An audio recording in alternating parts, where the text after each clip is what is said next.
Hello and welcome to Shikharam Institute.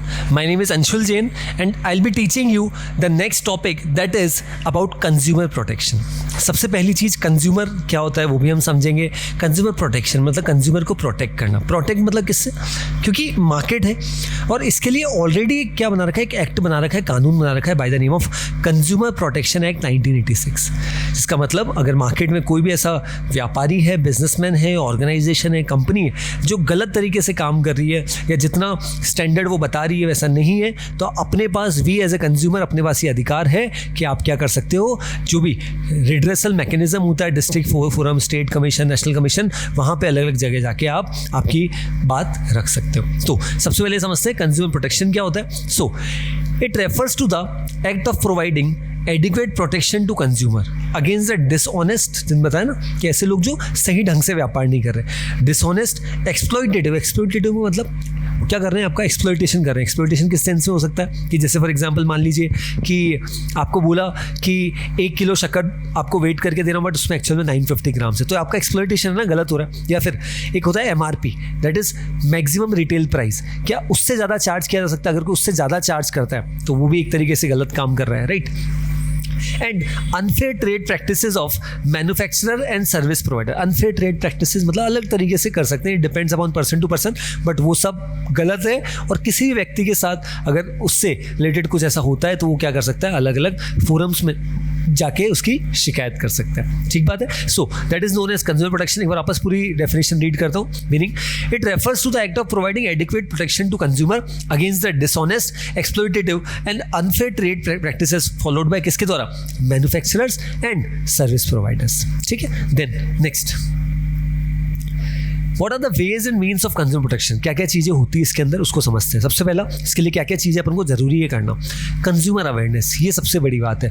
Bharat की स्थिति, India as a country, अगर आज की सिचुएशन में बताऊं तो बहुत सारे लोगों को पता ही नहीं है कि कंज्यूमर्स के बचाव के लिए या उनके प्रोटेक्ट करने के लिए ऐसा कोई कानून बना है या ऐसे अलग अलग फोरम्स हैं, मैकेनिज्म है जहाँ पे आप जाके अपनी बात रख सकते हो. इसी वजह से लोग एक्सप्लॉइट होते हैं और इसी को ध्यान में रखते हुए सरकार कोशिश कर रही है, अलग अलग NGOs ये कोशिश कर रहे हैं कि लोगों को ज़्यादा से ज़्यादा क्या किया जा सके, अवेयर किया जा सके regarding this particular act.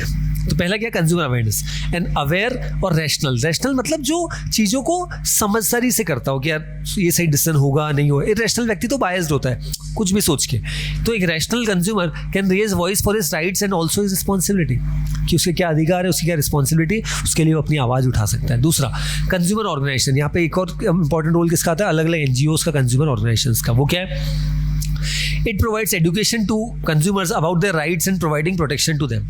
These organizations can force business firm to avoid malpractice and exploitation of consumers at large. अभी अलग अलग NGOs हो सकते हैं, अलग अलग फर्म्स हो सकती है जिनका अल्टीमेट ऑब्जेक्टिव लोगों को अवेयर करना, और उसी के साथ साथ ये ध्यान रखना ही कोई ऐसा व्यापारी तो नहीं है, ऐसा बिजनेसमैन तो नहीं है, ऐसी कंपनी तो नहीं है जो अनफेयर ट्रेड प्रैक्टिस या गलत तरीके से अब क्या कर रही है, बिजनेस को कंडक्ट कर रही है. ठीक है.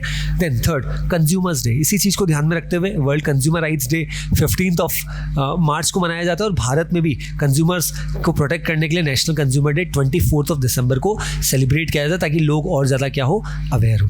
तो every year on 15 March consumer day is celebrated to make every consumer aware about his rights, की आपके पास क्या क्या अधिकार है, उसके लिए आप क्या हो सको और अवेयर हो सको. ठीक है. देन नेक्स्ट और पढ़ते हैं, कंज्यूमर प्रोटेक्शन काउंसिल. अब ये काउंसिल का मतलब ये अलग अलग जैसे फ्रेमवर्क है, जैसे central and state government laid down emphasis on this. Laid down emphasis मतलब ये चीज़ें तभी पॉपुलराइज हो सकती हैं, लोगों तक तभी पहुंच सकती है जब वो चीज़ सेंट्रल गवर्नमेंट के द्वारा, स्टेट गवर्नमेंट के द्वारा, अलग अलग सरकारों के द्वारा उसको लोगों तक पहुँचाया जाए. अब पहुँचाने के अलग अलग टास्क, अलग अलग तरीके हो सकते हैं, और वो डिपेंड करता है उस सरकार के ऊपर कि वो कैसे उसके लिए डिसीजन लेती है, एक्शन लेती है. Business association. बिजनेस एसोसिएशन का मतलब the association of trade, commerce and business, like FICCI, FICCI, right, CII have laid down their code of conduct. Code of conduct का मतलब रूल्स, रेगुलेशन, सारी चीज़ें आती, which prescribes guidelines for their members in dealing with customers. मतलब अलग अलग जो organisations हैं उन्होंने, जैसे कॉन्फेडरेशन ऑफ इंडस्ट्रीज हो गया, FICCI हो गया, राइट. तो ये लोग क्या करते हैं, इन्होंने ऑलरेडी रूल्स, रेगुलेशन, सब चीज़ मेंशन है कि आप अगर कोई अनफेयर ट्रेड प्रैक्टिस में आओगे, आप गलत तरीके से काम करोगे तो आपके ऊपर किस तरीके से एक्शन लिया जा सकता है, वो चीज़ें ऑलरेडी वहाँ पे क्या है, मेंशन है. बट भले ही सरकार के द्वारा या स्टेट गवर्नमेंट के द्वारा, राइट, या इवन दीज ऑर्गेनाइजेशंस, एनजीओज, सबके द्वारा अपनी तरफ से प्रयास किए जा रहे हैं। बट फिर भी अगर मैं आज की स्थिति बताऊं तो भारत में ऐसे बहुत सारे इंस्टांसेस हैं, बहुत सारी ऐसी जगह है जहाँ पे आज भी कंज्यूमर्स को एक्सप्लॉइट किया जाता है और अलग अलग तरीके से माल प्रैक्टिस होती है, राइट। देन नेक्स्ट समझते हैं कि कंज्यूमर के बारे में थोड़ा सा पढ़ लेते हैं। कंज्यूमर कौन होता है, उसके कैरेक्टरिस्टिक्स के बारे में थोड़ा सा जान लेते हैं। पहला, अ person who consume goods with the permission of the seller. सही बात है, कंज्यूम गुड्स मतलब अपन मार्केट में खरीदने जाते हैं। A person who consume goods और take services on hire in consideration of money, मतलब चीज़ खरीद रहा है और किसके बदले में क्या दे रहा है, पैसा दे रहा है। अब आप एक प्रैक्टिकल चीज़ समझो, आप अगर पैसा दे रहे हो तो आप फ्री में तो सामान ले नहीं रहे। अगर आप पैसा दे रहे हो तो आपकी भी तो एक तरीके से, या उस व्यक्ति की भी तो जवाबदेही बनती है कि आपको सही चीज़ दे, सही दाम पे दे, सही क्वालिटी दे, स्टैंडर्डाइज गुड्स दे, गलत चीज़ ना दे। बट ऐसा हो रहा है, तो इसी वजह से तो ये एक्ट और कानून सब बनाएंगे। अ person who purchase goods for personal consumption in consideration. Personal consumption मतलब रोजमर्रा के जो FMCG गुड्स हो गए, फास्ट मूविंग कंज्यूमेबल गुड्स हो गए, वो सब चीज़ें खरीद रहे हैं, या दूसरी चीज़ें जो हमें डेली बेसिस पे चाहिए। अ पर्सन हु हैज पेड और प्रॉमिस टू पे for the goods and money, क्योंकि पेमेंट तो हो ही रहा है, तभी तो वो इक्वल कॉन्ट्रीब्यूशन है। A person who has deferred payment, pay और agree to pay in installment. अब there may be a possibility, जैसे वॉशिंग मशीन लेनी, मुझे फ्रिज लेनी, कार लेनी है, तो मैंने कहा कि मैं एक साथ पेमेंट नहीं करूँगा, I will pay in EMIs, installments में आई विल पे। तो भले ही वो पेमेंट कैसे भी मोड में, बट पेमेंट तो हो रहा है ना, राइट। और ऐसा तो है नहीं कि अगर मुझे इंस्टॉलमेंट मिल रही है तो उसका कोई इंटरेस्ट नहीं लग रहा है, इंटरेस्ट भी लग रहा है, चार्जेस भी लग रहे हैं। तो ऐसे में मेरा एज ए कंज्यूमर पूरा अधिकार है कि अगर मैं आप पैसा दे रहा हूँ सामने वाले को, तो मुझे प्रॉपर सही प्रोडक्ट मिले और सही प्राइस पे मिले सारी चीज़।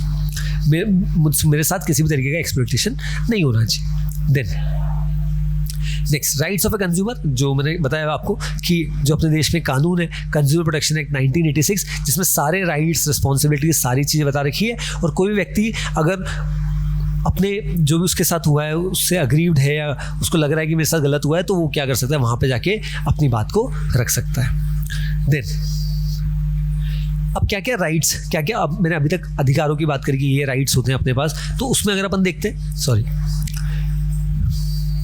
कि कौन कौन से अधिकार है। पहला, राइट टू सेफ्टी। पहले रीड करता हूँ फिर समझाता हूँ।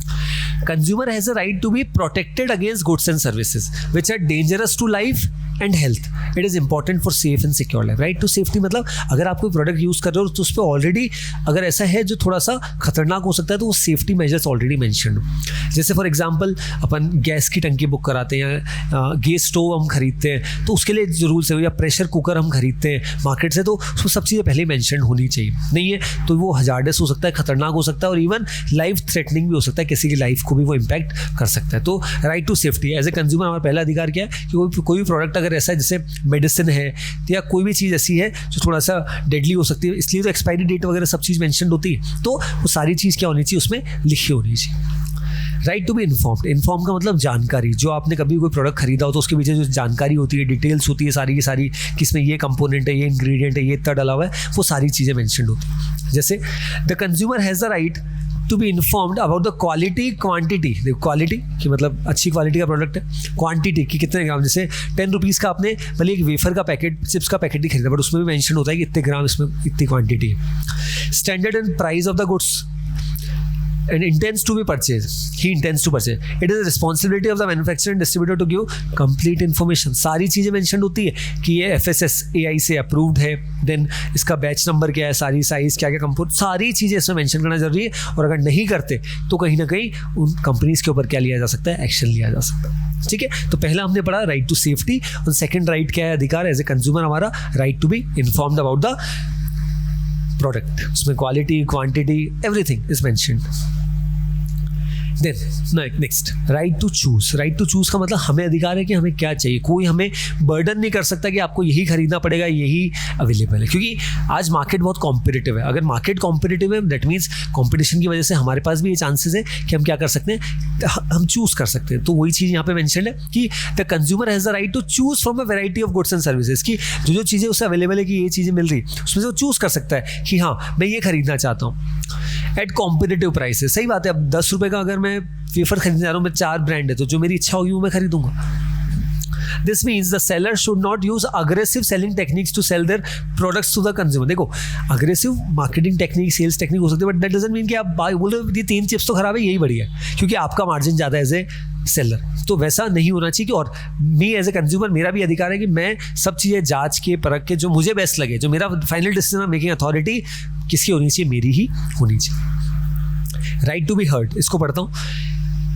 ही का मतलब यहाँ कंज्यूमर से, कस्टमर से। Customer has a right to be file a complaint and to be heard in case of dissatisfaction with the goods and services. ये अपन आगे भी पढ़ेंगे, जहाँ पे अगर कोई व्यक्ति ऐसा है जिसने कुछ सामान खरीदा है बट वो उससे सेटिस्फाइड नहीं है, तो सबसे लोग डिस्ट्रिक्ट फोरम में जा सकता है, फिर वो स्टेट कमीशन में जा सकता है, फिर वो नेशनल कमीशन। तो जैसे अपने district court, high court, supreme court होता है, वैसे ही इसमें भी यहाँ पे अलग अलग रिड्रेसल का मतलब होता है सोल्यूशन के लिए मैकेनिज्म या मशीनरी तैयार कर रखी है। लास्ट इसमें क्या है, राइट टू सीक रिड्रेसल। अब क्या है, under consumers protection act consumers who are cheated and exploited by the manufacturer have right to get redressal. Redressal मतलब जैसे मेरे साथ कुछ गलत हुआ है, या मान लीजिए प्रेशर कुकर की वजह से वो फटने से हो सकता है कि मेरे ऊपर की दीवार में बहुत दिक्कत आ गई, वो नीचे गिर गई, कोई प्रॉब्लम आ गई, तो उसको कॉम्पनसेट कौन करेगी, वो कंपनी करेगी जिसके द्वारा वो किया गया। तो क्या है last, right to seek redressal, मतलब मैं उसके लिए अपनी आवाज़ उठा सकता हूँ अलग अलग फोरम्स पे, और उसके लिए मेरे को सोल्यूशन भी मिलना चाहिए। Last, right to consumer education. Consumer has the right to acquire knowledge and skills to be an inform consumer. ये बात बहुत ज़रूरी है कि आज के समय में 21st सेंचुरी में अगर अपन रह रहे हैं और चीज़ों को अपन को पता नहीं है, तो अपने लिए एक थोड़ी सी वो डिफिकल्ट सिचुएशन हो सकती है। तो एज ए कंज्यूमर हमारे अधिकार बनता है कि हम सब चीज़ों को जांच परख के ही कोई प्रोडक्ट को खरीदें, और एजुकेट होना भी ज़रूरी है। देन जैसे मैंने बताया अलग अलग फोरम से अलग अलग मैकेनिज्म है। सबसे पहला डिस्ट्रिक्ट फोरम। अब इसमें क्या क्या चीज़ें हैं, इससे एग्जाम में क्वेश्चन आ सकता है, तो थोड़ा सा इसको अच्छे से पढ़ेंगे। Minimum of 3 members, 1 must be female. अब डिस्ट्रिक्ट फोरम में कितने लोग होने चाहिए, एटलीस्ट 3, लेकिन उसमें भी एक female. Solve dispute relating to matters up to ₹20 lakh. अब उसमें ना अमाउंट वाला है कि 20 लाख रुपए तक के मैटर्स ये लोग सॉल्व करें। The term of office of all the members is 5 years. A member whose age becomes 65 years shall retire even though he has not completed 5 years that of office. मतलब वो 5 years और 65 years of age वाले बात है। But ठीक है, तो district forum में ये एलिजिबिलिटी यहाँ पर रहती है, बट ये स्टार्टिंग, सबसे पहले आप डिस्ट्रिक्ट फोरम में जा सकते हो अगर आप किसी चीज़ से सेटिस्फाइड नहीं। नेक्स्ट आता है बेटा स्टेट कमीशन। डिस्ट्रिक्ट फोरम के बाद स्टेट कमीशन, ये क्या बोलता है, there will be a chairman equal to the status of a district जज। Beside it there will be 2 members, 1 female members well renowned in the jurisdiction, जिनका बहुत नाम रहा हो कभी, वो उसमें होने चाहिए उस पैनल में। The term of the office of A member of state commission shall be 5 years और 65 years which ever is earlier. जो चीज़ पहले समाप्त हो जाए, 5 साल का टेन्योर या फिर 65 years की age. Salary and allowance of the member shall be fix by the state government, क्योंकि वो उनके अधिकार में आता है, उनके आदित्य पत्ते में आता है, तो वो वही इसको करेंगे। Solve the case over 20 lakh up to 1 crore. अब सिंपल समझिए, डिस्ट्रिक्ट फोरम की बात करें 20 लाख तक के केस, और स्टेट कमीशन 20 लाख रुपए से ज़्यादा और 1 करोड़ तक के केस वो करते हैं। बट ऑब्वियस बात है, नेशनल कमीशन 1 करोड़ से ज़्यादा वाले केस लेगा। नेक्स्ट स्लाइड में वही है, पढ़ लेते हैं उसको भी। It consist of 5 members। इसमें कितने लोग होते हैं, 5 लोग होते हैं। 1 member is the chairman who is और has been a supreme court जज। वहाँ पे अपन ने हाई कोर्ट और डिस्ट्रिक्ट कोर्ट वाली चीज़ देखी थी, यहाँ सुप्रीम कोर्ट जज। 4 other members must be experienced, well to do and well renowned in their regions. Out of these members 1 will be a female member। ऐसा भी जरूरी, ज़्यादा हो सकते हैं but at least.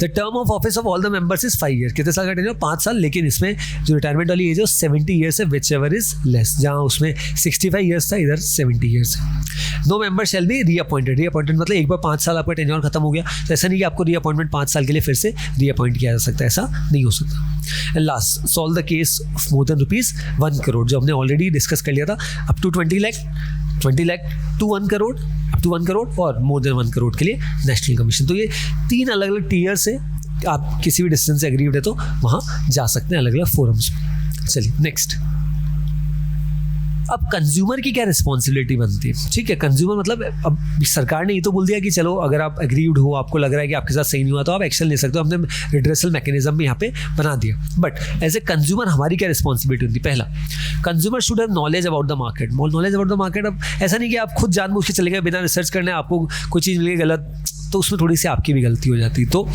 He should be aware about various goods and services available in the market so that an intelligent choice can be made. बिल्कुल सही बात है। आपको कोई 2 व्हीलर लेनी है तो आप रिसर्च करके जा रहे हो कि पेट्रोल वाली लेनी है, डीजल वाली लेनी है, सॉरी नॉट डीजल, पेट्रोल वाली लेनी है, इलेक्ट्रिक वाली लेनी है, तो इलेक्ट्रिक का भी आप सोचते हो कौन सी लेनी है, तो थोड़ी रिसर्च तो आप तो गए मार्केट में, जो पहले शॉप दिख गई वहाँ से खरीद लिया, पता चला उन्होंने तो अभी कुछ दिन पहले स्टार्ट किया, लोकल प्रोडक्शन है, बंद हो गई, खराब हो गई, तो वो भी थोड़ा सा प्रॉब्लमेटिक। हालांकि उस पर भी सोल्यूशन मिलेगा, बट दैट डजंट मीन कि यहाँ उधर ये चीज़ बोलना चाह रहे हैं कि कंज्यूमर की रिस्पॉन्सिबिलिटी कि थोड़ा सा इन्फॉर्म्ड रहे, चीज़ों को पता हो उसको।